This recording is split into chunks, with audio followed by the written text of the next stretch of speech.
Hello everyone, welcome to our YouTube channel. आज का lecture हमारा बेस्ड रहेगा फ्लेक्स फ्यूल्स पे। ये रिसेंटली न्यूज में था और बहुत ही इंपॉर्टेंट टॉपिक है। यहां से आप कह सकते हैं कि इंडिया को एक स्टेपिंग स्टोन मिलेगा जहां से हम हाइब्रिड व्हीकल्स की बात करेंगे। Let's start the topic. So सबसे पहले why news. So it was a news recently that the government has advised the automobile manufacturers of India to start manufacturing flex fuel vehicles. अब flex का मतलब यहां पर क्या है? Just a second. Flex fuels का यहां पर मतलब क्या है? That is flexible fuel. अब flexible fuel का मतलब क्या है? अब आपने देखा होगा कि इंडिया क्या एस्पायर कर रहा है। हम पेट्रोल के साथ एथेनॉल ब्लेंडिंग करने की कोशिश कर रहे हैं। अब एथेनॉल ब्लेंडिंग हम क्यों करना चाह रहे हैं? क्योंकि हमारा इंपोर्ट बिल बहुत बड़ा है।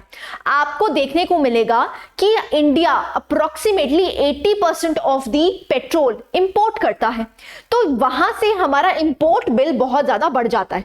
तो हम क्या चाहते हैं कि जो हमारी मशीनरी है, हमारे जो व्हीकल्स हैं, वहां पर क्या करी जाए? एथेनॉल ब्लेंडिंग करी जाए। किसके साथ? पेट्रोल के साथ, जिससे कि जो हमारा इंपोर्ट बिल है वो बर्डन, उसका बर्डन हमारे इंडिया पे कम हो सके। सो यहां पर this is known as flex fuels, कि जो फ्लेक्सिबल फ्यूल्स हैं, जो मशीनरी है, जो व्हीकल्स हैं, वो यहां पर डिजाइन करी जाए। सो मैन्युफैक्चरर्स, जो भी हमारे ऑटोमोबाइल मैन्युफैक्चरर्स हैं, उनको कहा गया है कि आप मैन्युफैक्चरिंग स्टार्ट करें किसकी? फ्लेक्स फ्यूल व्हीकल्स की और flex fuel strong hybrid electric vehicles की, complying with the BS6 norms. अब आपको याद हो तो हमने BS5 नॉर्म्स को स्किप किया है। हम BS4 से सीधा कहां पर जंप किए हैं? BS6 पे।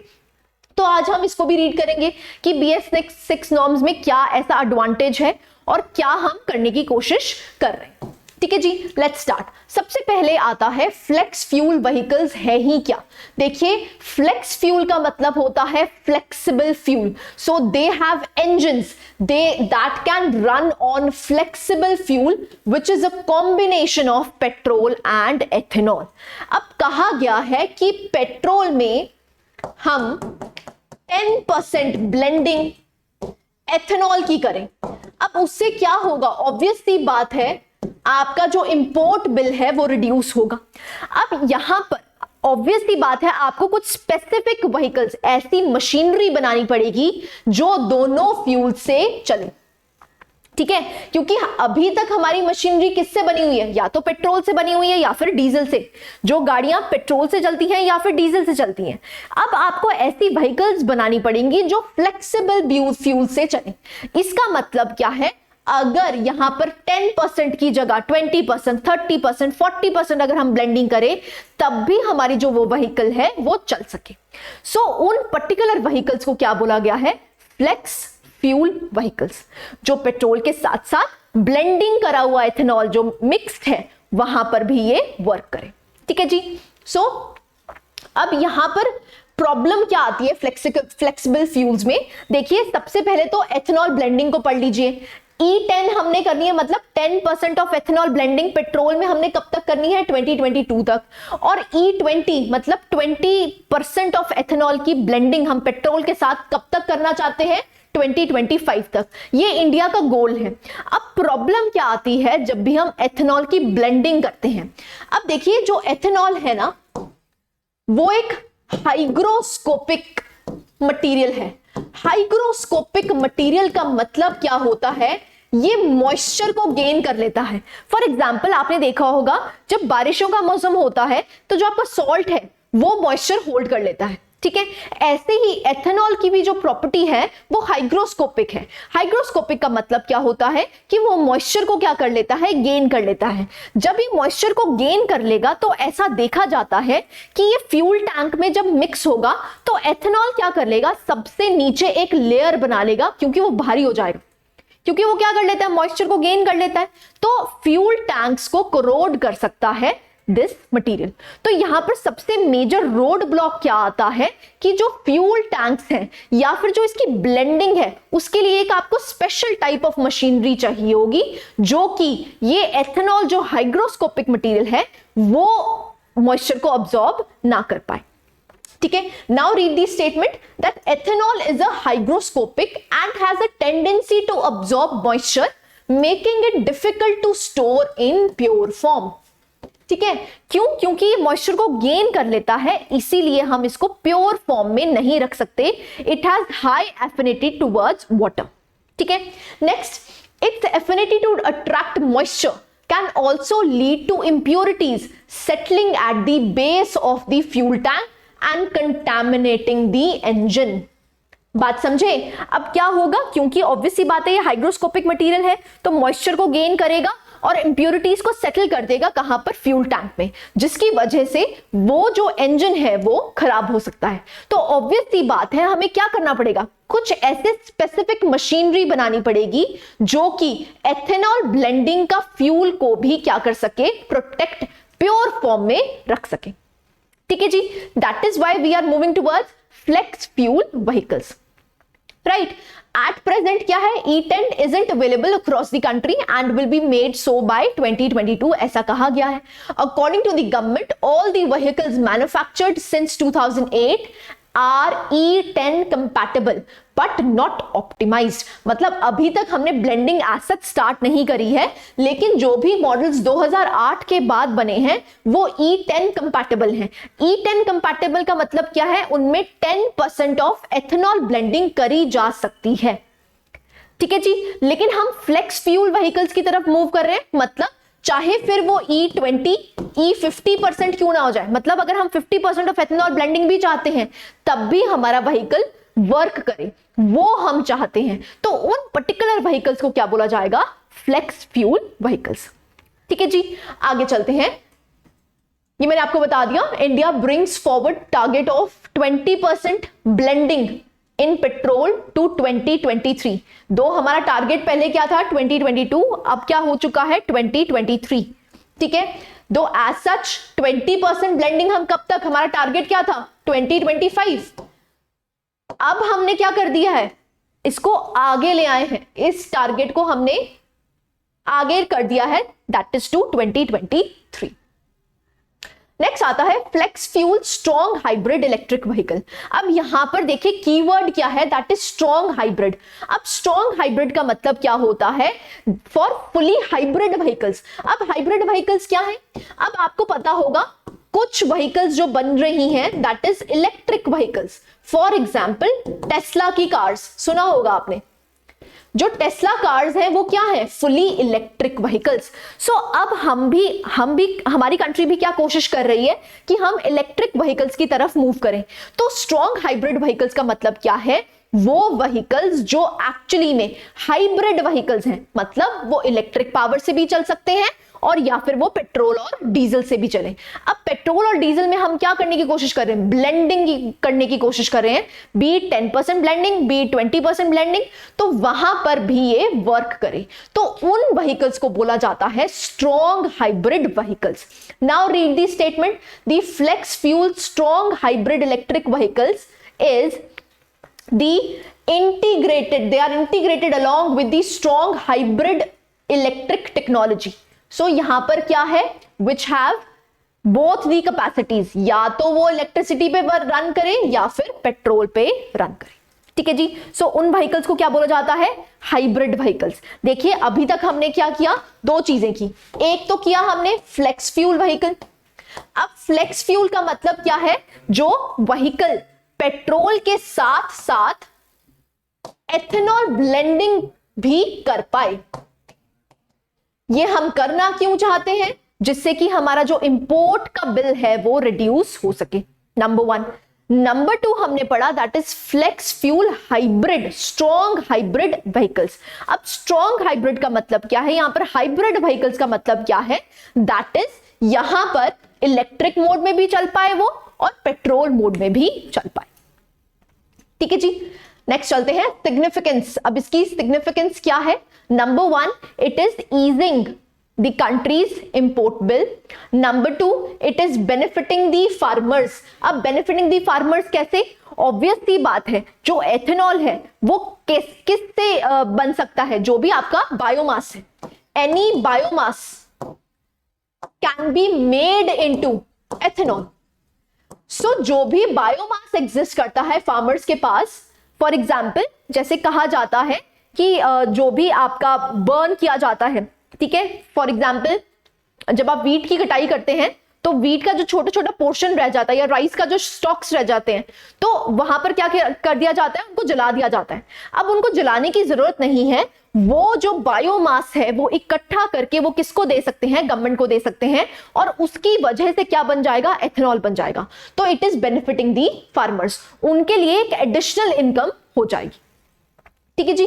नेक्स्ट आता है बूस्ट टू आत्मनिर्भर भारत. अब आत्मनिर्भर भारत में हम क्या चाहते हैं? मेड इन इंडिया व्हीकल्स बने, तो इसीलिए हम फ्लेक्स फ्यूल व्हीकल्स इंडिया में बनाना चाह रहे हैं. तो आत्मनिर्भर भारत को एक बूस्ट मिलेगा. ऑब्वियसली बात है, इकोनॉमिक एक्टिविटी बढ़ेगी, ठीक है, जॉब क्रिएशन होगी इससे. तो यहां पर आपको आत्मनिर्भर भारत पे एक बूस्ट देखने को मिलेगा.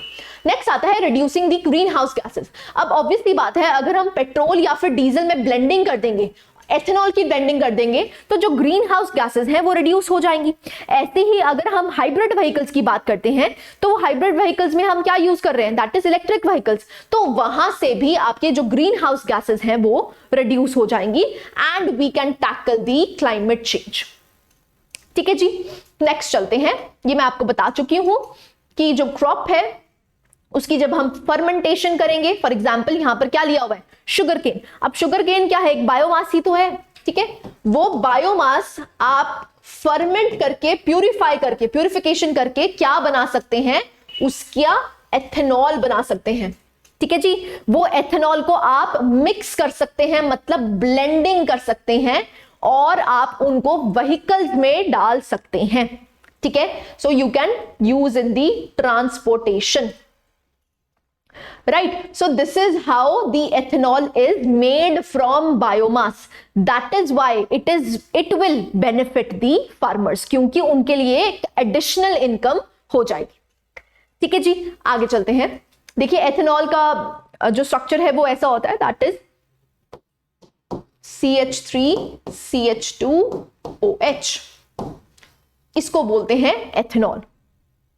केमिकल स्ट्रक्चर है. अगर आपसे साइंस का कोई क्वेश्चन पूछा गया तो इसीलिए मैंने आपको डिफाइन कर दिया है.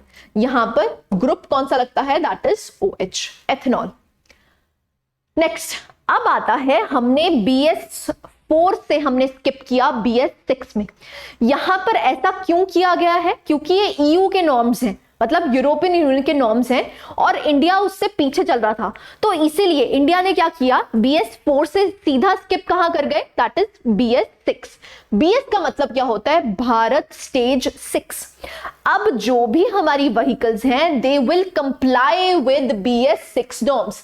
जो भी BS6 नॉर्म्स हैं उसके ऊपर आपको कंप्लाई करना पड़ेगा. अब इसका एडवांटेज क्या है ये देख लीजिए. BS4 और BS6 में डिफरेंस क्या है?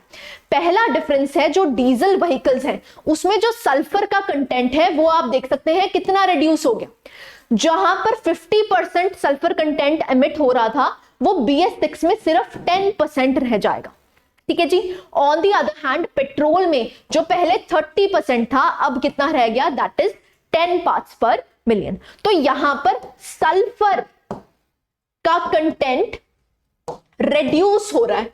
अब मतलब अगर सल्फर का कंटेंट रिड्यूस हो रहा है, मतलब global green house gases reduce हो जाएगी. और जो भी हमारी रेस्पिरेटरी प्रॉब्लम्स हैं वो भी किसकी वजह से हैं? इन एमिशंस की वजह से. तो जब एमिशंस कम हो रही हैं तो आप कह सकते हैं हमारा फ्यूल जो है वो क्लीनर फ्यूल हो गया है. ठीक है.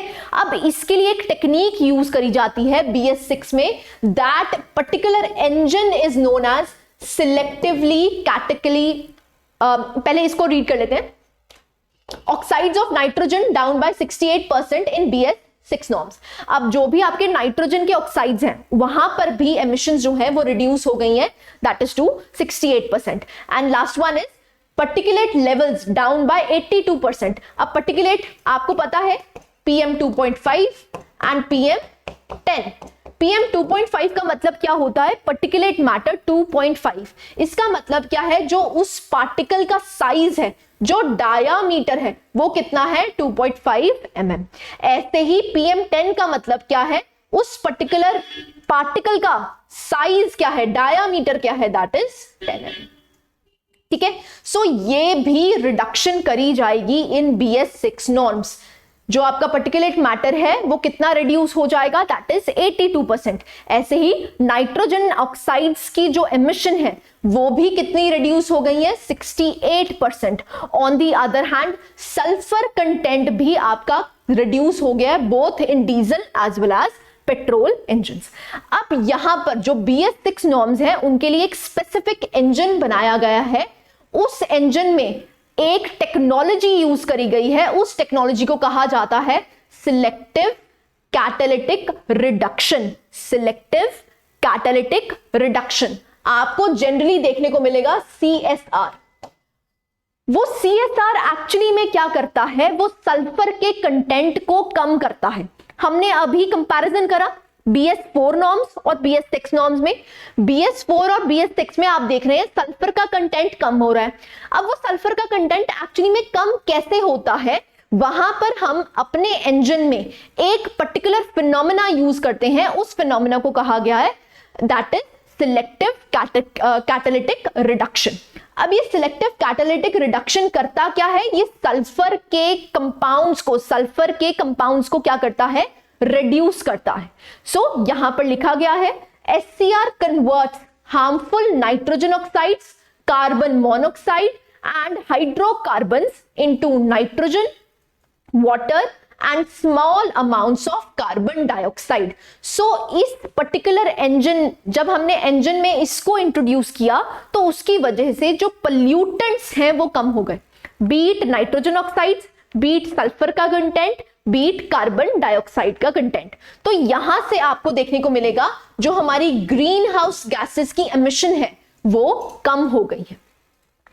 ठीक है जी, एज सच आपको पूरा प्रोसेस याद करने की जरूरत नहीं है, लेकिन आपको सिर्फ ये याद रखना है कि सिलेक्टिव कैटालिटिक रिडक्शन हम कहां पर कर रहे हैं, BS6 नॉर्म्स के तहत करा जा रहा है, जिसमें हम इंजन में इसको इन्वॉल्व करते हैं और इसकी इन्वॉल्वमेंट से क्या होता है, जो भी आपका गैसेस है, जो ग्रीन हाउस गैसेस की एमिशन है वो रिड्यूस हो रही है और आपका फ्यूल जो है वो क्लीनर एग्जॉस्ट प्रोवाइड कर रहा है। जनरली ये SCR हम कहां ऐड करते हैं, दैट इज डीजल इंजन्स में, क्योंकि जो डीजल इंजन्स है ना वहां से ज्यादा एग्जॉस्ट जो निकलता है वो क्या होता है, दैट इज पोल्यूटेंट।